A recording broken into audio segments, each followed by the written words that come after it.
안녕하세요. 강의실에서 만나봐야 되는데 현재 상황 때문에 온라인에서 첫 번째 강의로 만나게 됐습니다. 자, 오늘 교수하고 살펴보기 시작할 교과는 IoT 보안 실무라는 교과이죠. IoT 보안 실무, 이게 뜯어서 한번 볼 필요가 있겠죠. IoT 보안 실무 이렇게 될 거예요. IoT는 여러분들 다 알고 있다시피 인터넷 오브 띵스, 우리말로 사물 인터넷 이렇게 풀어지고 있고요. 보안은 아시죠? 정보보안 개론에서 다뤄보고 우리 일상에서 너무 많이 퍼져 있는 게 되겠습니다. 지금 우리가 맞닥뜨리고 있던 시국도 어떤 보안적인 측면이다 넓게 봐서는 그렇게 볼 수 있는 부분들이 있어요. 자, 세 번째 단어는 이 실무라는 단어에 대해서 학생들이 많이 헷갈려하는 것 중에 하나가 뭔가 다른 것 같긴 한데 잘 모르겠어요. 실습이라고 하는 거죠. 이거하고 이 실습이라는 단어하고 실무라는 단어하고 좀 다르죠. 일단 먼저 실습이라는 단어는 우리 우리말로 한번 해보면 이미 어떤 걸 배웠어요. 뭐 이론적으로 배운 다음에 그거를 토대로 해서 실제로 한번 해보는 거예요. 실지 또는 실제로 한번 그걸 수행을 해보는 거죠. 이게 이제 실습이라고 하는 거고, 영어로 얘기하면 우리가 뭐 practice 또는 exercise 뭐 이렇게 얘기하잖아요. 그렇죠? 그에 반해서 실무는 좀 다르죠. 실제 상황, 실제적인 경우에 이루어지는 것들을 얘기를 합니다. 그래서 실무는 practice, exercise 이렇게 영어로 얘기하는 것에 반해서 비즈니스라는 표현을 쓰죠. 또는 또 비즈니스 이렇게 얘기를 하기도 하고 비즈니스에 뭐를 붙여서 practice를 붙여서 비즈니스 practice 이렇게 얘기를 하기도 해요. 그래서 내용이 약간 다르다라고 하는 거예요. 먼저 그거부터 이해를 해 두셨으면 좋겠어요. 그렇죠? 이게 충분히 해 둬야 되는 부분입니다. 그래서 현장에서 실제 필드에서 사용되어질 그런 내용들이라고 하는 것. 그래서 실습하고는 단어 의미가 좀 다릅니다라고 이해를 해 두시고요. 그다음에 이제 이 교과가 전체적으로는 IoT 보안 실무 이렇게 되어 있는데요. 물론 IoT 보안 필요해요. IoT 영역에서 사물 인터넷 보안 굉장히 중요하죠. 실제 IoT들이 일상에 퍼지게 되면 우리 주위에 퍼지게 되면 보안 문제 심각할 거예요. 근데 이 교과는 이렇게 쓰여져 있지만 이렇게 보시면 좋을 것 같아요. 정보 보안 실무라고 보시는 게 더 좋을 것 같습니다. 다시 하겠어요. 좀 더 큰 범위에서 포괄적인 큰 경우로 보셨으면 좋겠습니다. 그럼 왜 정보보안 실무라고 안 하고 IoT 보안 실무라고 했어요? 여러분들 전공 명칭을 IoT 기술 전공이라고 바꾸게 됐잖아요. 그러면서 몇 가지 좀 교과명들을 좀 특징적으로 뭐 여기에 좀 맞춰서 살리느라고 이렇게 장명을 한 거고요. 실제로는 이 정보보안 실무라고 읽으시면 될 것 같아요. 아셨죠? 자, 그러면 오늘은 이제 우리 정보보안 실무에서 어떤 거 할 거냐? 뭐 딱 느낌 오죠? 보안 영역에서 IT에서 최고에 해당하는 IT라고 하는 직군에서 최고의 부분이 뭐야? 그러면 보안이잖아요. 이거는 누구도 뭐라고 못해요. 그리고요. 어떤 유행들이 있을 수 있지만 IT 영역 우리 일상에서 계속해서 필요로 하게 되는 것. 심지어는 최근에 와서는 그 중요도가 더 커졌죠. 그죠? 이거는 누구도 부인할 수 없는 거예요.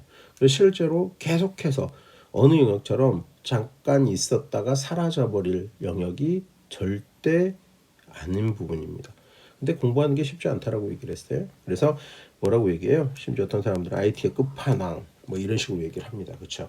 그래서 어떤 기술들을 익혀 나가다가 결국 어떤 최고의 기술이나 어떤 위치로 올라가는 분들 뭐 예를 들어서 뭐 과장 이상의 차장급, 부장급 이렇게 가시는 분들을 보면 결국 자기가 했던 업무들이 보안 영역으로 간다든가 보안 업무를 담당을 하고 그다음에 그 기술들을 익히기 위해서 재교육을 받고 재학습을 하는 그런 경우들을 실제로 많이 보실 수가 있습니다.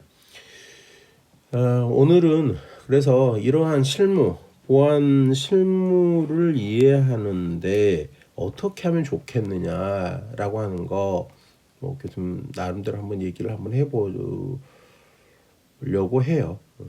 일단 그래서 먼저 여러분들 지금 하시고 있는 아마 중요하게 지금 모르겠습니다. 그걸 확인을 안 했네요. 지금 정보 처리 아마 시험들 준비를 하고 지금 보셨나요? 오늘 3월 14일이니까 내일 보나요? 오늘 봤나요? 미안합니다. 정보 처리 산업기 담화 시험들 준비를 하셨을 거예요. 어떤 자격되는 사람들은 지금 기사시험 봤을 건데 기사시험 올해부터 기준 되게 많이 달라졌죠. 여러분들 한번 산업기사 기준으로 되어 있어서 올해까지 이 산업기사 도전하는 사람들이 꽤 있을 거라고 봐요. 졸업생 중에도 기사 기준이 너무 바뀌어가지고 그냥 산업기사로 안전하게 가렵니다. 이런 사람들도 있어요. 여러분들 이제 지금 이거 준비하고 계실 거고 모두들 합격하기를 바라겠습니다. 전에도 얘기했지만 우리나라는 일단은 기사제도예요. 그러니까 국가가 지금은 시스템을 되게 잘 만들어서 민간 자격증들도 포함을 하고 특별한 어떤 직무에 해당하는 자격증들 다 포함해서 끌어들어오고 있지만 이공계통에서의 우리나라는 원래 이제 국가가 운영을 해서 기사제도 2-계획에서 그러니까 여기에 준하는 것을 준비를 해 놓으시는 것은 전공자라서 아주 기본적인 일이다 이렇게 보시면 될 것 같습니다. 자, 그런데 우리가 정보보안 실무를 공부하면서 그 기준을 어떻게 잡을 거냐는 거죠. 굉장히 영역이 크잖아요. 다른 식으로 얘기해 보면 IT라는 영역이 굉장히 해야 될 게 너무 많아요. 그러니까 이런 부분 굉장히 많거든요. 예를 들어서 한때는 그래 그거 개론 정도로 공부하거나 간단히 살펴보는 거야 했던 영역 같은 경우 볼까요? 누구나 아는 얘기죠. 인공지능 얘기. 인공지능 교수님 대학 다닐 때 배웠어요. 인공지능에 대해서 배우고 인공지능이 한 가지인 전문가 시스템이라서 엑스퍼트 시스템 이게 되게 공부 열심히 했습니다. 그래서 엑스퍼트 시스템 어디에 사용되고 어떻게 활용될 거야 이런 얘기들 배웠다고요. 알고는 있어요. 근데 지금은 어느 정도가 됐죠? 나중에 이 과정을 이제 석사 과정 가서 공부하고 이랬었는데 지금은 어떻게 됐어요? 학위 과정하고 상관없어요. 필드에 있는 어떤 개발자들도 이 부분들을 공부해야 되고 이것들을 구현해내야 되고 이런 상황이 됐어요. 그러니까 다시 얘기하면 어떤 영역이 어렴풋이 얘기되었다는 게 정말 확고히 굳어져서 IT 영역은 계속 확산되는 것 같은 그런 느낌? 그런 걸 가지고 있는 거죠. 근데 이러한 넓어지는 IT 영역에서 항상 기본적으로 차지하고 어느 부분에 관통하고 있는 그 영역이 있는데 그게 바로 보안 영역이라고 하는 거죠. 그래서 보안 공부를 하는 사람들은 다른 사람들하고 되게 다르게요. 어떻게 해야 돼요? 이러한 부분들을 전부 다 알아야 돼요. 이러한 부분이라는 건 그게 뭔지 잘 모르겠어요. 그러면 예를 들어서 데이터베이스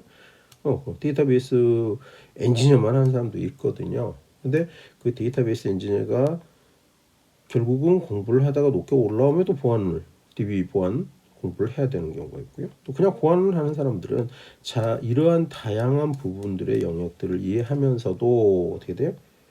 또한 내가 알아야 되는 보안이란 별도 영역을 또 공부를 해야 되거든요. 그러니까 넓고도 깊게 해야 되는 이런 부분이 있다는 거 아마 여러분들 다 지금쯤 이해하고 있을 거라고 생각을 해요.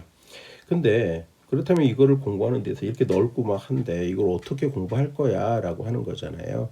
그래서 이런 것들을 공부할 때 항상 하는 얘기지만 가장 좋은 건요. 우리보다 훨씬 그 전문가들이 미리 만들어줬어요. 어떤 이유에서든 간에 뭔가를 만들 때 어떤 피로들을 끌어내서 그것들을 만들어 뒀겠죠. 너무 허무맹랑하고 말도 안 되는 걸 만들지는 않았을 거예요. 그래서 교수님은 그러한 기준으로 가장 좋은 것들이 바로 자격증 내지는 뭐 자격을 공부하기 위해서 만들어 놓은 그 자격의 교육 과정 뭐 또는 뭐 좀 더 뭐 기능적이라 뭐 스킬셋 뭐 그렇게 얘기하죠.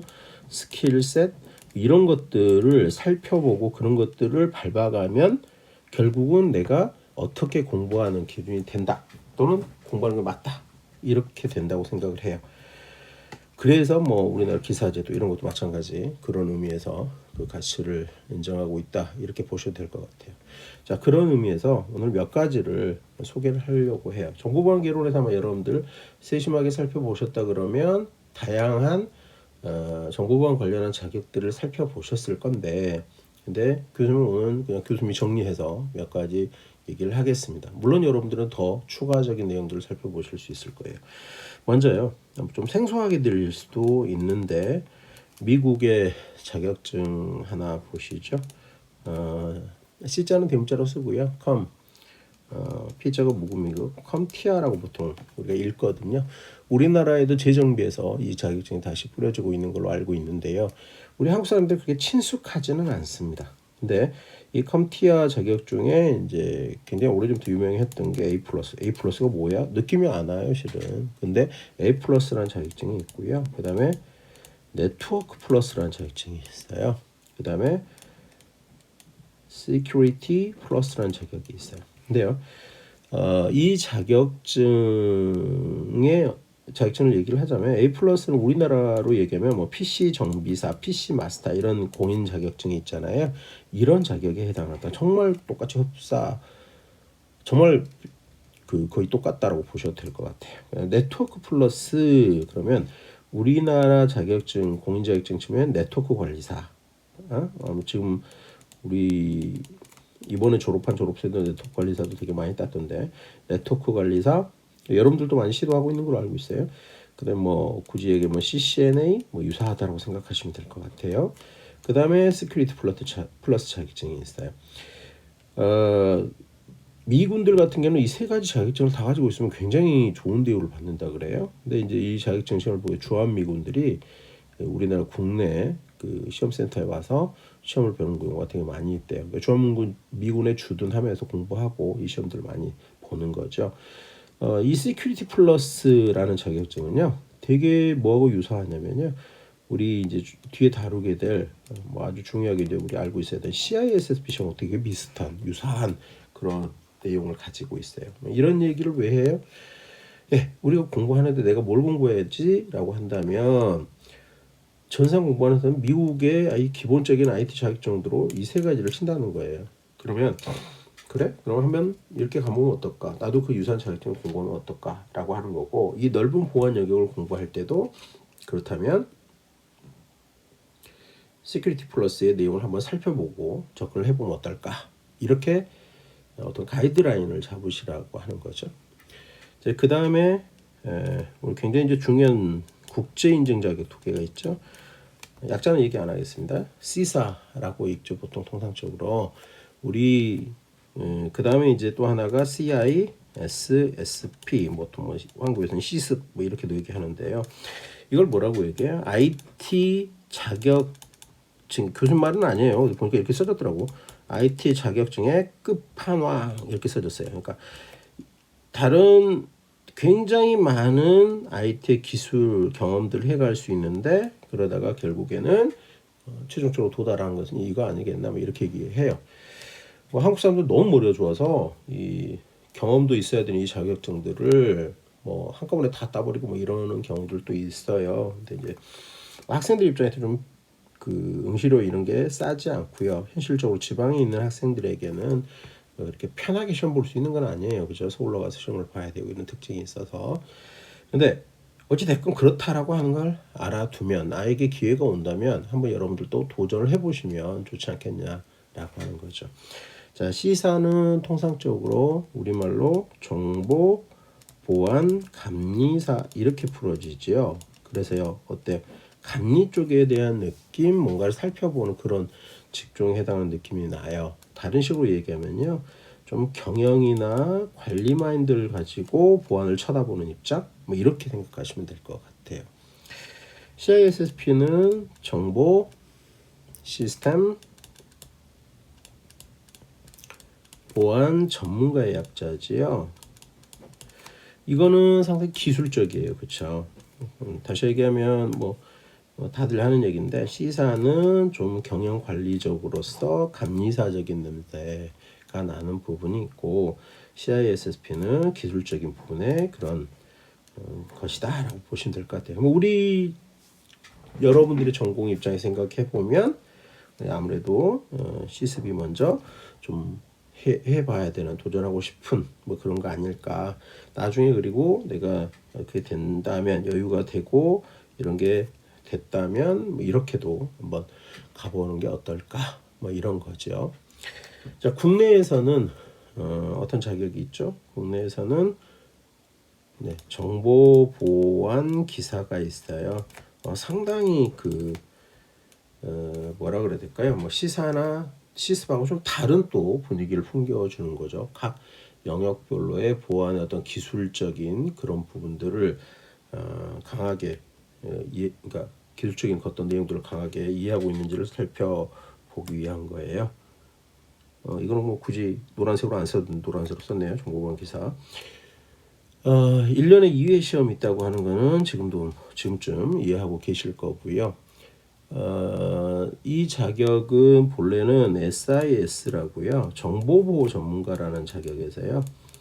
정보보호 전문가라는 자격이었어요. 굉장히 어려운 시험으로 알려져 있었고 첫 회 시험에 교수님 개인적으로 이 시험을 봐서 그때 그 기억이 맞는지는 모르겠는데 그 1차 1차 시험에 뭐 60명인지 50몇 명인지 그 전국에서 합격을 했어요. 처음에 이 정보보호 자격증 SIS가 생겼을 때 사람들 주목을 어마어마하게 끌었습니다. 한국에서. 그래서 뭐 3천 몇백 명이 시험을 응시를 해서 그때 아주 뉴스에 나고 그랬습니다. 굉장히 중요했는데 그랬었는데 근데 교수님이 처음에 이 시험을 봤어요. 또 아마 대학원 과정이었던 것 같은데요. 너무 어려웠었어요. 근데 합격은 했어요. 그때 50명인지 60명인지 합격을 뭐 기록이 어디 있을지 모르겠는데 그러한 기록을 내서 심지어 사법고시 시험이 2% 그때 당시 2% 정도의 합격률을 가지고 있대요. 근데 뭐 그거보다 더 높은 더 말도 안 되는 3천 계산해보면 3천 명에서 한 60여 명 합격했으니까 그래서 아주 시끌시끌했던 그러한 자격입니다. 근데 그대로 계속 쭉 이어지다가 이 시험이 그래도 난이도를 조정하지 않고 계속해서 유지를 해왔죠. 주관하는 데가 뭐 키사가 주관을 하잖아요. 그래서 이제 그 몇 년 전부터 이 우리나라 기사제도 기사는요 아시다시피 60점 이상이면 합격하잖아요. 과락은 얘기 안 할게요. 그러니까 이게 무슨 뜻이에요? 59점이면 대학 학점으로 F 학점이잖아요. F 학점만 벗어나면 이렇게 인정해주고 이런 거잖아요. 근데 그 시험은 그렇게 어렵지 않은데요. 그 정도 기준에서 전문가들 다시 얘기해서 그 정보보안에 관련된 어떤 그 요원들 또는 사람들을 늘려야 되지 않겠냐 막 이런 측면에서 기사제도를 갖고 와야 된다는 분위기가 계속 있었죠. 그래서 이제 어쩌면 교수님 생각에는 이 SIS를 두고 그러니까 이 SIS는 그냥 고급 자격으로 두고 공인을 해주고 차라리 정보보안 기사를 정보처리 산업기사의 어떤 그런 식으로 만들어서 스텝처럼 정보보안 기사 그다음에 뭐 SIS 정보 전문가 이렇게 가는 스텝을 만들어도 나쁘지 않았을 거라고 생각을 해요. 근데 어떻게 해버렸어요? 이걸 이렇게 가지고 왔죠. 가지고 와버리니까 키사가 주관하는 형태에서 기사라고 타이틀은 달았는데 실제로는 시험은 아직도 꽤 어려운. 물론 이제 난이도를 조정을 해서 지금은 많이들 전보다 처음 시작할 때보다 합격률이 좀 많이 높아졌다라고 얘기는 들었습니다. 일단 이건 2013년부터 이 시험이 시행이 됐고요. 지금 한 7년, 20년이니까 뭐 7년, 8년이 되나요? 이렇게 돼가고 있습니다. 여러분들도 한번 관심을 가지고 자기 분야를 닦아 가보면 갈 때 관심을 가질 수 있는 그런 자격이라는 생각이 들어요. 다른 정보 처리 기사가 아주 기본적인 자격이라면 지금 말하고 있는 내용들은 좀 얘기가 다르죠. 이 자격증들을 확보하면 어느 정도 필드에 나를 소개할 수 있는 그러한 스텝들을 밟아가실 수가 있는 거잖아요, 그렇죠? 그래서 이제 뭐 대충 이 정도가 우리가 어떤 이 정보보안 실무를 공부할 때 가이드로 삼을 수 있는 것들이라고 보고요. 여기 하나 이제 추가해서 더 우리가 자격을 얘기를 해보면 보안 관제라는 부분에 대해서 한번 생각해 볼 필요가 있는 것 같아요. 보안 관제라고 하는 부분들은 도드라지게 단어를 쓰진 않았어요. 실제로는 굉장히 많이 수행하고 있습니다. 어디서요? IT 영역에서 수행하고 있죠. 왜요? 모든 현대 문명 국가의 비즈니스에는 IT를 빼놓고 얘기할 수 없고요. 그다음에 이 IT의 서비스를 위해서는 24시간 365일 하루도 꺼지지 않고 1시간 1분 1초도 꺼지지 않는 상태에서 서비스가 지원되어야 하는 거죠. 이게 무슨 얘기예요? 네. IT 영역에 우리 통상 말하는 서비스를 지원하는 서버들, 네트워크, 그 다음에 뭐 데이터베이스 뭐 이 안에 들어간다고 보고요. 그 다음에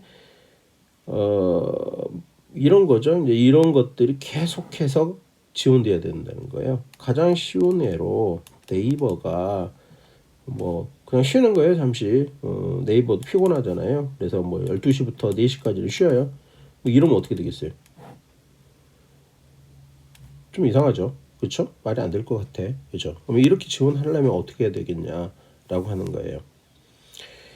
결국 이 24시간 365일 서비스가 지원되도록 하기 위한 노력들이 많은 곳에서 이루어지고 있는데 얘네들이 돌아가다가 언젠가 생기지 않아야 될 문제가 발생을 하면 당연히 그 문제에 대해서 긴급하게 대응해야 될 필요성이 있겠죠. 그렇게 하기 위해서 바로 시스템을 관제하는 일은 굉장히 중요하게 됩니다. IT 관제라고 하는 거는.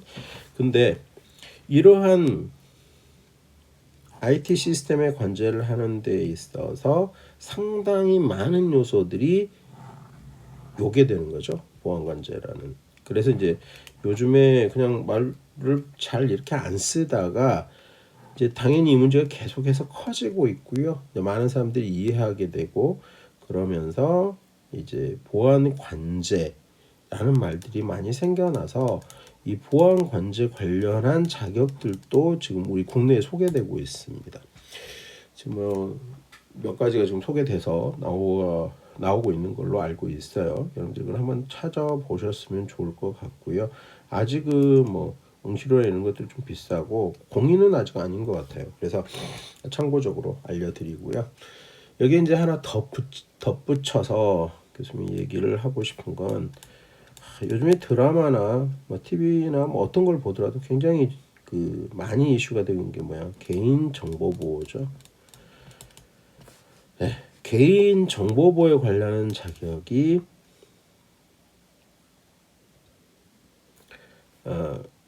개인 정보 보호에 대한 관련한 자격이 존재를 하죠. 이 자격이 굉장히 중요시되고 있고요. 이 자격의 내용은 한번 찾아보세요. 이거는 C 뭘로 시작하죠? 자, 이 자격 또한 뭐 가격이 만만치는 않습니다만 지금 실제로 보안 관제를 하거나 시스템을 감리하거나 이런 회사들에서는 이 자격증을 가지고 있는 사람들을 우대할 수밖에 없는 그런 상황에 있고요.